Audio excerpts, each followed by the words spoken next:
2차 체포동의안 그 가결될 때 아이고. 그때 이재명 당대표께서는 단식하고 계셨고 네. 그때 정말 힘들었습니다. 심리적으로. 왜 그러냐면 같은 동료 의원인데 저 사람은 가결표 던질까 부결표 던질까 의심해야 되잖아요. 네. 그러면 그걸 가지고 또 소위 말하는 작업을 해야 되잖아요. 네. 그래서 박찬대 원내대표하고 그걸 진짜 많이 했습니다. 많이 했고 그리고 만나기 싫지만 왜냐하면 가결표 찍을 걸로 예상되는 사람을 누가 만나고 싶겠습니까? 네. 근데 시쳇말로 간슬게 빼고 만나서 사정도 해야 되고 부탁도 해야 되고 예. 전화도 해야 되고 예. 그런 일을 박찬대도 했고 정청래도 했거든요. 예. 싫지만 어떡합니까? 이재명 대표를 지켜야 되는데 그런 일을 정말 많이 했고 그래서 요즘 또 뭐 그거 가지고 저한테 뭐라고 하시는 분도 계신데 제가 그때 맡은 게 전해철 의원입니다. 아. 네. 그래서 뭐 이런 얘기 하지 말라고 그러던데 그냥 말 나왔으니까 하자면 그 사진 찍혀서 웃는 사진 있지 않습니까? 네네네. 제가 좀 비굴한 웃음 아닙니까? 그거 살짝 웃는 것보다는. 그래서 들어가면서 아마 제가 부탁을 또 했던 것 같아요. 예. 그게 왜냐하면 그 본회의 가결 부결 그 체포동의안 가결하기 전에 보통 30분 전에 의원총회를 하지 않습니까? 예. 그럼 거기서 이제 마지막으로 결의를 하고 진짜 우리 이거 부결시키자 이런 얘기 할 때거든요. 네네네. 그래서 그때 아마 가면서 그런 부탁을 하면서 그런 개면적인 웃음을 짓지 않았을까. 네. 근데 제발 그거는 여러분들께서 오해하지 않았으면 좋겠고 처음에는 가결시키고 나서 기분 좋아서 웃는 걸로 저한테 공격을 하신 분도 있는 걸로 알고 있는데 그건 아니었을 텐데 틀림없이. 그건 상상할 수도 없는 일입니다. 예. 그래요. 제가 잘 압니다. 그날 밤에 이제 그 기각됐을 때 구속영장 실질심사에서 기각돼서 풀려날 때 너무 좋아하셨어요. 예, 그랬던 기억이 납니다. 네.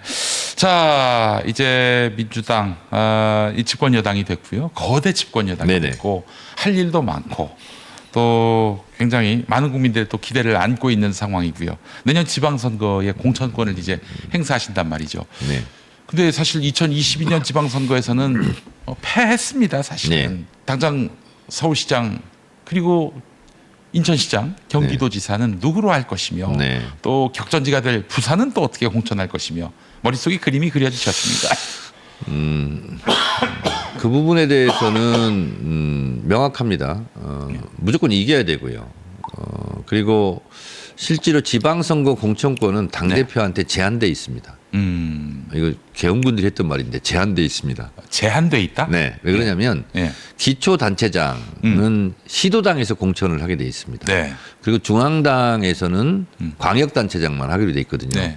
근데 그게 당연당규상 돼 있는데 그렇게 내버려두면 안 될 것 같아요. 아. 그래서 일정하게 최고위원회에서 시도당 공천하는 여러 가지 기준이라든가 이런 것은 엄격하게 예. 만들어서 그 부분은 좀 민주적으로 관여를 해야 된다 이렇게 생각을 네. 좀 하고 있고요. 사실 이게 지방선거긴 하지만은 사실 전국 단위 선거예요. 네, 그렇습니다. 예, 그것도 그래서 당의 이름으로 당선되는 사람들도 많고요. 아니 사실 시의원, 구의원, 군의원 네. 누가 누군지 어떻게 합니까? 네, 그래서 결국 당의 간판 보고 찍게 되는 건데. 전략공천은 전략공천들이 하되 전략공천 아닌 경선은 그야말로 완전한 민주적 경선. 그래야 후보가 강해지거든요. 네. 그래서 중간에 장난치지 못하게 하겠다. 그런 경우는 강력한 징계를 하겠다. 이런 생각을 가지고 있습니다.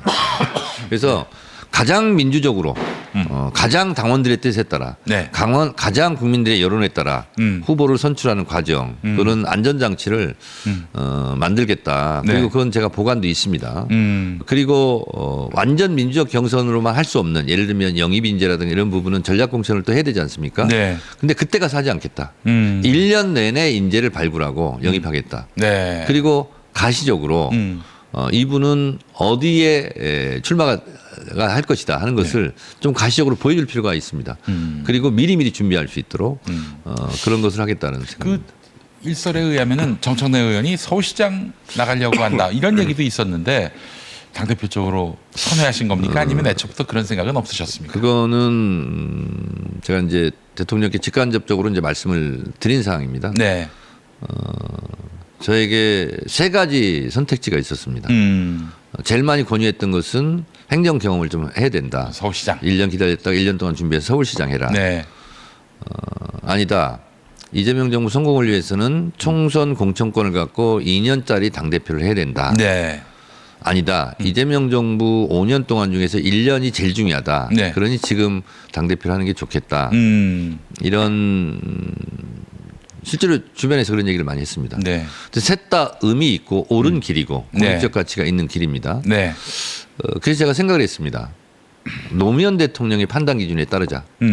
노무현 대통령께서 우리 17대 초선 국회의원일 때 청와대 촌철영에서 잠깐 귀한 말씀을 주신 적이 있거든요. 네.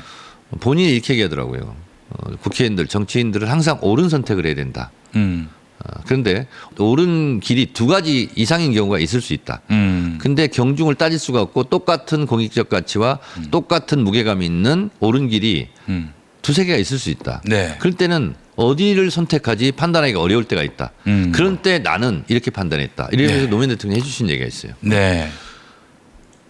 무엇이 더 옳은 길인지는 판단이 안 될 수가 있는데 네. 나에게 어떤 것이 이익이고 어떤 것이 손해이고 그건 금방 계산이 나오더라. 그럴 때는 손해 가는 쪽에 자기는 서 있었다. 네. 그래서 옳은 길 여러 가지 중에서 가장 나에게 손해 가는 길을 선택했다. 그것이 제가 판단하고 결정하는 하나의 지침이 됐거든요. 네. 그래서 세 가지 중에서 그러면 나한테 가장 뭐 손해라면 손해라고 뭐 이런 표현도 쓰지 말라 그러던데 그게 무엇일까 했더니 개인적으로는 이번 당대표 하는 것이 개인적으로는 1년 당대표. 1년 당대표가 가장 손해였고 네. 그런데 이재명 정부 성공을 위해서는 가장 필요한 시기고 그래서 이 길을 선택하자라고 했던 거고요. 네. 이런 노무현 대통령의 판단 지침이 있었기 때문에 제가 공천 탈락 컷오프 됐을 때도 네. 백의종군하고 그때 정말 덕헌 유세단 만들어서 너무 지원 마음이 유세를 많이 아팠습니다. 지원 네. 유세를 할 수 있었습니다. 예. 왜냐하면 그때도 탈당하고 무속 출마라는 요구가 그런 권유가 많았어요. 엄청 많았어요. 예. 그때 화가 나고 분노한 열받은 당원들이 네. 실제로 엄청나게 문자 폭탄을 보냈거든요. 네. 그런데 그 순간에 그래도 내가 손해 가는 길은 뭐냐? 그냥 내가 승복하고 억울하지만 그리고 한술 더 떠서 지원 유세를 다니는 것. 컷 유세단. 얼마나 심리적으로 힘들었겠습니까? 글쎄 말이에요. 제가 네. 그 공천 탈락하고 컷오프 되는 상태에서 웃고 다닌다는 게 쉽지는 않죠. 네.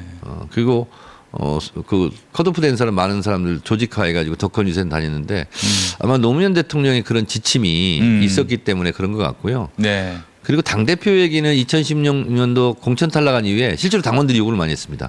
차라리 당대표 나가버려라. 네. 실제로 그때도 많았습니다. 그래서 그때 봉화마을을 찾아갔습니다. 네. 노무현 대통령한테 여쭙고 오겠습니다. 그래서 그때 가서 노무현 대통령한테 여쭤봤습니다. 그랬더니 노무현 대통령께서 지금은 때가 아니다. 나가지 마라. 그래서 안 나갑니다. 하고 페이스북에 올린 적이 있습니다. 제가. 예. 그래서 그때 당원들의 여러 같은 요청이 그때도 있었는데 그때 노무현 대통령 핑계대면서 제가 피해갈 수 있었죠. 네. 알겠습니다. 제가 사실 우리 정청래 의원님에 대해서 굉장한 어떤 감수성이 있는 이유가 유쾌한 정치 그리고 당원이 주인된 정치를 줄기차게 외치다가 날마다 그냥 저항당하고 그것도 그 회방을 또 당하고 이런 과정들을 20년 가까이 봤어요. 그래서 제가 저보고 또 따라다니는 게 가볍다 이런 얘기 하는데 제가 그럴 때마다 반박합니다. 가벼운 정치는 공천 못 받았다고 탈당하고 무속 출마하고 그렇지. 철새처럼 왔다 갔다 하는 게 가벼운 정치지. 그렇죠. 나는 공천 탈락 컷오프 됐어도 당을 떠난 적도 없고 당을 떠날 생각도 안 해봤고 오히려 공천 못 받은 사람이 공천 받은 사람들 당선시켜달라고 전국을 뛰어다녔다. 네. 그게 무거운 정치 아니냐. 제가 이렇게 얘기합니다. 그 내란전 그 1년이 조금 못됐습니다만은 22대 국회 열린 이후로 법사위에서 정청래 위원장이 했던 역할을 보면은 이게 가벼운 정치라고 말할 수 없는 거예요. 아이들 맡아도 만들어내고 싶은 사람들이 뭐 무슨 얘기든 아니 헌법재판소에 만들어내겠습니까마는. 가서 제가 가볍게 했습니까? 야, 그거 절대 아니죠. 예. 아니 윤석열이가 무서워가지고 최후 진술하실 땐 윤석열이가 도망갔잖아요. 네. 정청래 의원님 말씀을 그래서 듣기 싫어가지고. TPO에 맞게 하는 거고요. 네. 저는 유쾌한 정치, 웃음 주는 정치, 귀가 즐거운 정치도 저도 국민에게 서비스, 봉사하는 거라고 생각하고 네. 많은 국회의원들이 그렇게 했으면 좋겠습니다. 네. 왜 국회의원들 보면 짜증나야 됩니까? 그렇지. 국회의원 보면 그래도 즐겁고 유쾌하고 저는 이번에 대선 때도 그렇고 그 이전에 지금도 그렇고 저 만나면 예. 막 웃으세요. 예. 아이고 정청래 의원 아니냐고. 예. 야 요즘 정청래 의원이라고도 안 하고 아이고 법사위원장 아니냐고. 그래서 막 웃고 재밌고 사진 찍고 저는 그것이 많은 정치인들이 그렇게 해줬으면 좋겠어요. 아 정말 그 법사위 중계는 너무 재밌습니다. 특히 가장 재밌는 부분은 막 국민의힘 의원들이 일어나서 반발하면은 앉으세요. 안 앉아요. 그러면 서 계세요. 계속 서 계세요. 예. 아 저는 정 의원님 또 오셨는데 이 얘기는 좀 하고 싶은 게 네. 제가 얼마 전에 낸 성경 책이 하나 있어요. 성경 관련한 책이 있는데 네. 거기에 보면은 이제 바울 사도가 네, 사도 바울. 쓴 책이 있고 안 쓴 책이 있어요. 신약 성경에. 네네. 예전엔 다 바울이 쓴 걸로 알았는데 알고 봤더니 아닌 게 있는데 그러면은 바울이 안 쓴 책은 의미가 없지 않느냐 이런 질문을 하는 사람들이 있는데 아니다. 바울의 빙의가 돼서 쓴 책이다. 그런 의미에서 그것도 의미가 있다. 그러면서 이제 정청래 의원님 예를 들었는데 예전에 그 학생운동 하시다가 네. 서울구치소 가셨을 때 같은 감방에 글을 전혀 못 쓰는 그런 수감자가 있었는데 어머니에게 편지를 써야 되는데 글을 못 쓰니까 그때 그 수감자의 이야기를 충분히 들으시고 그 수감자의 빙의가 돼서 어머니에게 편지를 쓰셨던 그 정청래 의원님 얘기. 정확하게 기억은 안 나는데 네. 제가 이제 서울구치소 이제 감옥 2번 가지 않습니까? 네. 2번째 갈 때는 제가 서울구치소 목포교수 옥중투쟁위원장 네. 했는데 서울구치소에 있을 때는 미결 사범들이 많이 있잖아요. 네.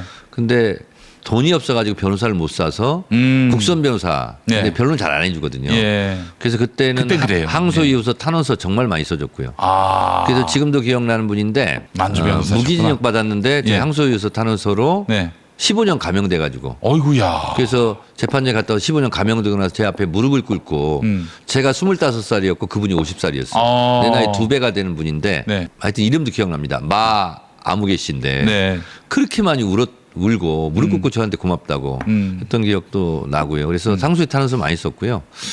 그리고 이제 제가 연애편지 대필도 많이 했습니다. 왜냐하면 예. 목포소를 교수를 갔더니 예. 이제 대체적으로 있으면 자기 아내 걱정, 또 여자친구 걱정. 그런데 그렇죠. 이제 편지도 안 되고 면회도 안 오는 경우가 있으면 정말 사람들이 막 미쳐버려요. 네. 벽에다 막 머리 찍고 그러거든요. 그렇지, 그렇지. 근데 편지가 한 번 오면 그 편지를 예. 정성스럽게 답장을 해줘야 되잖아요. 그렇죠. 근데 글이 짧아요. 아. 그래서 그러면 제가 도와드려야 되겠다. 그래서 그분하고의 사연, 인연 언제 만나고 쭉 듣은 다음에 제가 답장을 써줍니다. 그러면 그걸 제 걸 쓴 걸 가지고 자기 자필을 써야 되니까. 네. 그럼 그렇게 쭉 쓰거든요. 예. 근데 그게 감옥에 있는 사람, 안 갔다 온 사람 모르는데 그 편지를 몇 날 며칠 고민하고 지극정성으로 쓰거든요. 네.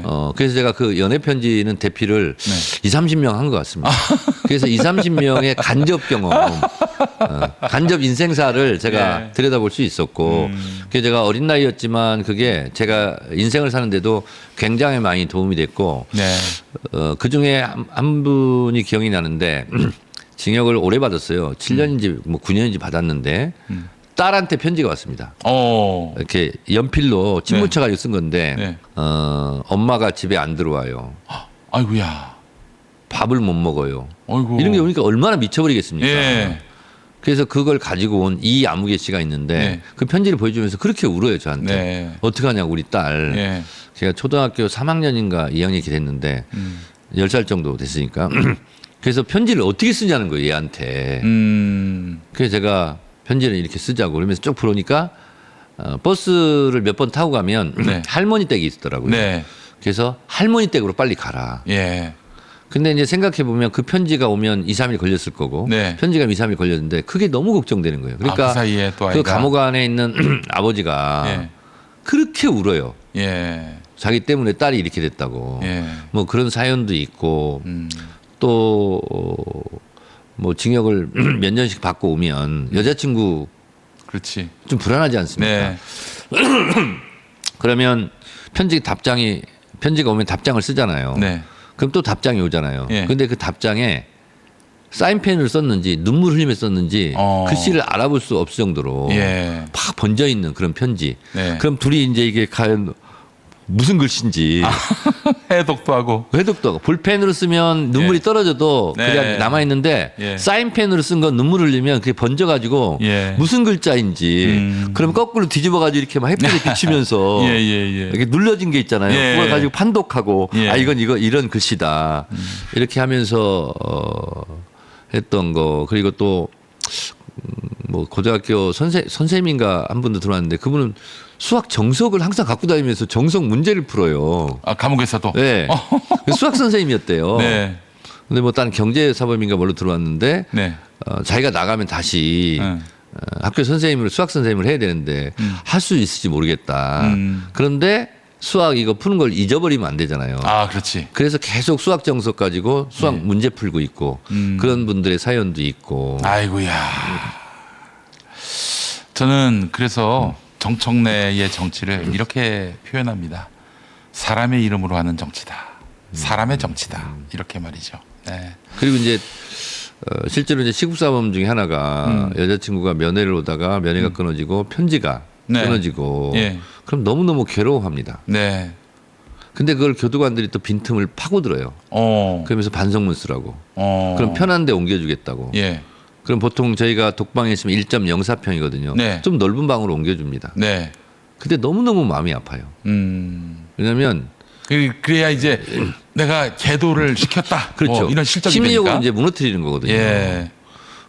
그래서 군대에 있을 때나 감옥에 간 남자친구 여자친구가 있으면 꼭 편지하시기 바랍니다. 편지를 우리는 별거 아닌 거 생각하잖아요. 네.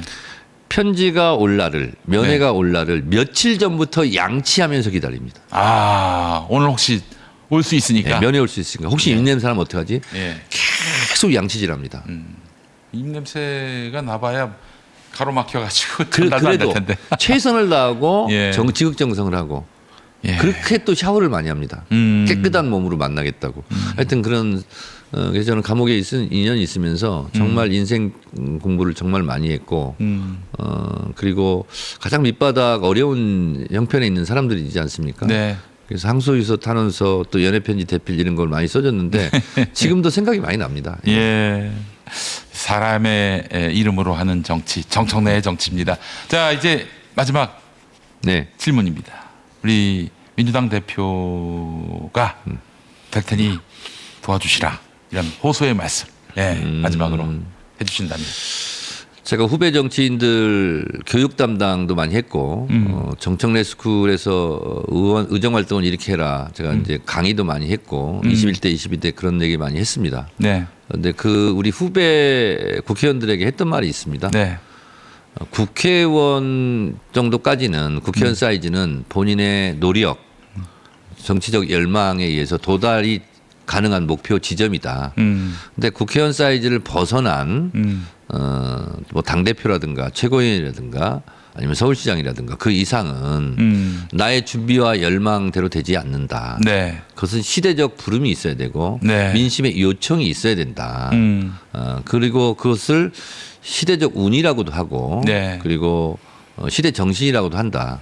근데 그런 게 맞지 않으면 내가 아무리 준비돼 있어도 내가 아무리 근사한 후보라도 네. 그건 안 되는 거다. 그건 오로지 주권자인 유권자의 몫이다. 네. 그래서 저는 여러분들이 제가 당대표 하는데 적임자다. 그러면 저를 선택하시면 되고 그리고 아니다. 박찬대다. 그럼 박찬대다 선택하시면 되고 저는 그 선택을 존중하겠습니다. 제가 드릴 말씀은 여기까지입니다. 알겠습니다.